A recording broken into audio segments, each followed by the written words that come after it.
ลิปนี้ก็สิมาเล่าเรื่องโตจาก EP ที่แล้วเนาะก็คือขอ1แถม1เรื่องจากเรื่องมันก็คือแบบยาวแห้งค่อยก็เลยแบบจีมาเล่าในคลิปนี้ให้มันจบเลยตอนนี้ค่อยก็คือกำลังแต่งกินเนาะก็ว่าจีเฮ็ดคั่วโนใส่กับเส้นร้อนแล้วก็ใส่ไข่คืดยากหั่นนะบวกกับเมนูนี้โอป้าค่อยจะได้กินเป็นครั้งแรกก็จะเฮ็ดคั่วโนแล้วก็จืน3สันหันสู่โอป้ากินเดี๋ยวเฮามาเข้าเนื้อเรื่องกันเลยสุดแล้วนี้ค่อยเว้าหัวต้นที่ค่อยกำลังนั่งขอพรนำองค์ปู่เวสสุวรรณอยู่แม่นบ่แต่ว่าพรที่ค่อยขอหันก็คือแบบค่อยขอจบไปเป็นที่เรียบร้อยแล้วแต่มามีเรื่องลูกที่ค่อยคิดไว้ในหัวซื่อๆหั่นนะที่ค่อยเว้าหั่นล่ะว่าขอนำองค์ปู่บ่เนาะแต่ว่าค่อยบ่ได้เว้าออกมาแล้วก็บ่ได้ขอโดยตรงหั่นนะมีแต่คิดในหัวซื่อๆแล้วค่อยก็เลยยกเลิกความคิดแล้วก็บ่ได้ขอหลังจากนั้นค่อยก็กราบ3 บาทซะแล้วค่อยก็เอาผ้าแดงหันไปผูกใส่ต้นไม้อยู่ภายในวัดหันก็จะมีต้นไม้ต้นนึงที่แบบค่อยเห็นเขาจะเอาผ้าแดงหันไปผูกใส่จนเต็มหลังจากที่ค่อยเอาผ้าแดงไปผูกเป็นที่เรียบร้อยแล้วแม่บ่ค่อยก็ย่างเข้าไปในวัดกะว่าจะเข้าไปถามครูบาหรือว่าพระอาจารย์อยู่ในวัดหั่นนะว่ามีองค์ปู่เวสสุวรรณหันให้เฮาบูชาบ่ค่อยก็คืออยากได้องค์ปู่หันแห้งอยากได้แบบเอามากราบมาไหว้อยู่เฮือนก็คิดว่าถ้าใดก็จะเอามาเกาหลีนำเพราะว่ารู้สึกว่าถูกสุขสตาร์นำเพิ่นหั่นนะพอได้เข้าไปถามนำครูบาเพิ่นก็บอกว่าบ่มีเด้อแม่ออกค่อยก็คือแบบรู้สึกเสียดายเด้ถ้าหากว่าใดจากองค์นึงเนาะแบบมาบูชาอยู่เฮือนให้เพิ่นแบบมาปกปักรักษาเฮาสินะในเมื่อครูบาเพิ่นบอกว่าบ่มีเนาะค่อยก็ย่างออกมานอกพี่มานอกวัดพอได้ออกมานอกเนาะค่อยก็เหลียวไปเห็นเขาจะขายหูปแบบเป็นใบเป็นหูปไทยหั่นนะก็เป็นหูปขององค์ปู่เวสสุวรรณหั่นล่ะเขาจะขายนะแบบเป็นใบนึงละ50ถ้าสมมุติว่าบ่อัดกรอบแข็งก็คือใบนึง35,000ค่อยก็เลยยืนโตราคานำเขาเจ้าก็เฮ็ดราคา 35,000 หันให้ค่อยก็เลยจกเงินหันซื้อหูปขององค์ปู่หันมาแต่ว่าค่อยซื้อตัวกบแข็งหันค่อยก็คิดไว้แล้วว่าจะเอาหูปเพิ่นหันมาเกาหลีนำหลังจากที่ซื้อหูปหันแล้วก็ส่วนกันกลับพวกค่อยก็พากันนอนค้างอยู่เวียงหันคืนนึงพอดีตื่นเช้ามามื้อถัดมาเนาะก็พาครอบครัวโละจักเล็กน้อยแล้วก็ให้เขาเจ้าหันไปส่งอยู่สนามบินหลังจากนั้นค่อยก็กลับมาฮอดเกาหลีในมื้อถัดมาพอแต่ลงยนต์มาฮอดเกาหลีโอป้าเราก็มารับพอแต่มาฮอดเฮือนเนาะค่อยก็เมียนเครื่องนุ่งต่างๆที่ค่อยเอามาแต่ลาวหั่นล่ะแล้วค่อยก็จุกเอาหูองค์ปู่หั่นน่ะมาแขวนปะไว้บนข้างตู้ไว้ปืมโอป้าหั่นแล้วโอป้าค่อยละเหลียวเห็นเนาะละว่าหูปนี่คือเป็นตายานแท้ขึ้มแท้ว่าซั่นแล้วถามค่อยเนาะว่าอันหูปนี่เป็นหูปหยังค่อยละบอกว่าหูปยักษ์ในภาษาเกาหลีเขาจะเอิ้นว่าโตเกบีหั่นน่ะค่อยก็เว้าไปว่าค่อยจะเอามาบูชาอยู่เฮือนแบบให้เพิ่นปัดเป่าสิ่งชั่วหายแล้วก็ป้องกันคุณไสมนต์ดำสินะก็อธิบายให้เราฟังหั่นล่ะว่าแบบบ่ให้เราเข้าใจผิดหั่นนะว่าบ่แม่นเฮาบูชาสายดำบ่อันนี้มันเป็นสายขาวและอีกอย่างเพิ่นก็อยู่วัดแล้วโอป้านั่นก็คิดขึ้นได้ว่าคุ้นๆเนาะว่าซั่นหลายปีก่อนก็คือเราเคยไปเที่ยวไทยแล้วว่าค่อยเคยเห็นอยู่ไทยแล้วความคิดของค่อยก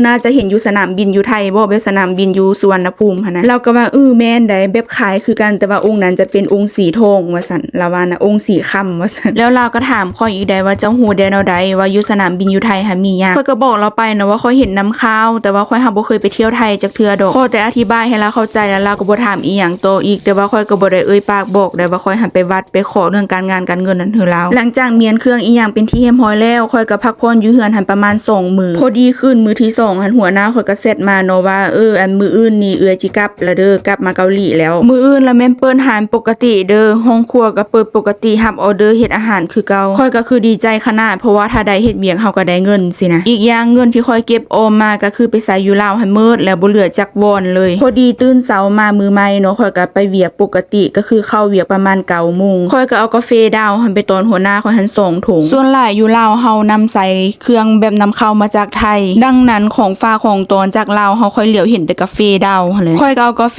2 ถุงใหญ่นึงละมาตอนเพิ่นนะพอแต่มาหอนหารเนาะค่อยก็อนามัยอีหยังเป็นที่เรียบร้อยแล้วบ่โดนนึงหัวหน้าค่อยก็มาหอนหารเพิ่นก็กะเกียมเมียนเครื่องอีหยังเป็นที่เรียบร้อยแล้วอยู่ๆเพิ่นก็จุกเอาของฟ้าของตอนที่เพิ่นเอามาแต่ไทยให้มาให้เพิ่นให้ค่อยย่างค่อยก็เอาอ้ายค่อยพัดเอาแต่กาแฟ2 ถุงถัดไปตอนเพิ่นหั่นนะสิ่งที่หัวหน้าเอาให้ค่อยหันก็จะมีกระเป๋าสางหัน1 หน่วยบวกกับกระเป๋าสางน้อยหัน2 หน่วยพอดีเป็น3 หน่วยแล้วก็กางเกงสางหัน1 ผืนแล้วก็จะมีซาไทยมีซอนหัน1 กล่องแล้วบอกว่าให้เอาไปตอนอันโอป้าน้องเด้อว่าซั่นแล้วสิ่งสุดท้ายสุดก็คือองค์ปู่เวสสุวรรณองค์สีแดงน้อยๆนึงแหละเพิ่นเอาให้ค่อยก็เอาตกใจแล้วรู้สึกแบบคนคิงลุกหน่อยนึงแหละค่อยอยากได้แท้อยากได้ว่าแล้วหัวหน้าคือจังหูใจเฮานี่ล่ะอยู่ๆเพิ่นละเอาให้สินะพอแต่เพิ่นยื่นองค์ปู่ให้เพิ่นก็บอกเนาะว่าน้องถ้าหากว่าโอป้าน้องมาขับรถแล้วมาเกิดอุบัติเหตุนะให้เอาองค์ปู่นี่นะไว้ทางหน้ารถเด้อแล้วค่อยก็บอกเนาะว่าสุดแล้วนี้เฮาไปลาวกลับมานะเฮาก็ไปวัดท ที่แบบมีองค์ปู่เวสสุวรรณมาแล้วพอดีหัวหน้าหันเอามาปั้นให้บูชาข่อยก็กล่าวขอบใจ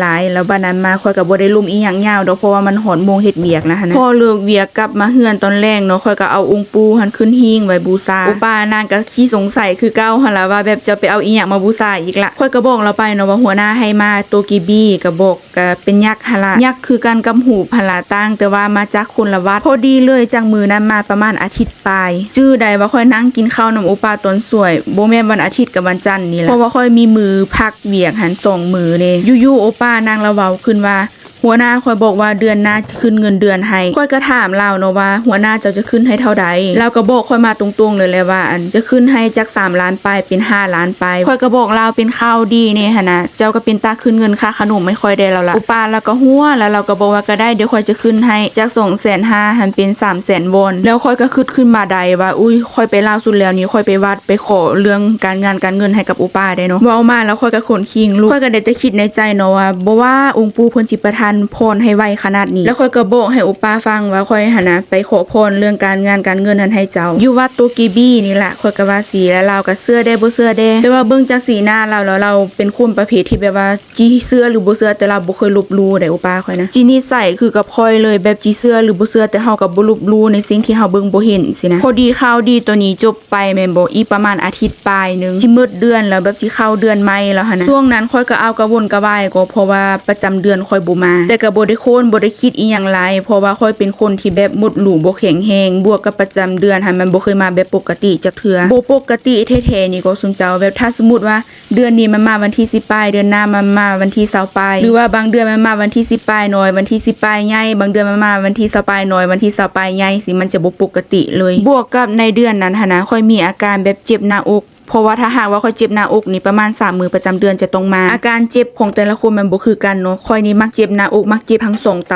านี่จะเคอเลยได้แต่มันก็มีอาการเจ็บแบบปกติคือจังแต่ละเดือนที่ผ่านมาค่อยกระท่าเบิ่งแล้วว่ามันสิมามื้อใดจะว่าหมดเดือนแล้วจะเข้าวันที่1วันที่2ของเดือนใหม่ย้อนว่ามีอาการเจ็บหน้าอกอยู่หั่นนะค่อยก็เลยบ่คิดสงสัยอีหยังเลยจนกระทั่งประมาณวันที่2ของเดือนใหม่หันค่อยโทรลินนำแม่ค่อยเนาะก็โทรถามลมแบบสารทุกข์สุขดิบอีหยังหั่นแล้วค่อยก็เปิดประเด็นไปก็บอกล่ะเนาะว่าแม่ประจำเดือนเฮาบ่มาก็จะว่าหมดเดือนนี้จะว่าเข้าเดือนใหม่เลยเดี๋ยวนี้ยังบ่ทันมาเทื่อแม่ค่อยก็บอกเนาะว่าถ้าหากว่าประจำเดือนมันยังบ่ทันมาเทื่อก็มีแต่เรื่องเดียวนั่นแหละก็ลงสื่ออันกวดหันมากวดลงเบิ่งเพิ่นว่าปานนั้นค่อยยังสงสัยได้เรื่องเดียวเป็นเรื่องอีหยังเรื่องมีลูกคั่นนะค่อยละว่าค่อยยังคิดในใจเศร้ามันเป็นไปบ่ได้เป็นเรื่องที่เป็นไปบ่ได้เลยก็ลมกันไปเอาโดนหน่อยนึงแล้วก็วางสายเนาะพอดีวางสายจากแม่ค่อยๆก็ขึ้นได้ว่าอยู่กระตาทางเข้าห้องน้ำค่อยหั่นน่ะมามีอันกวดอันตังคันหันอันนึงพูนอันตังคันตัวนี้ซื้อไว้แต่2ปีหลังพุ่นนะไอ้ได้ไอ้ดีค่อยก็เลยลุกขึ้นไปกวดลองเบิ่งพอแต่กวดบ่โดนเท่าใดเนาะค่อยก็เลี้ยวมาเบิ่งแล้วว่าขึ้นสีแดง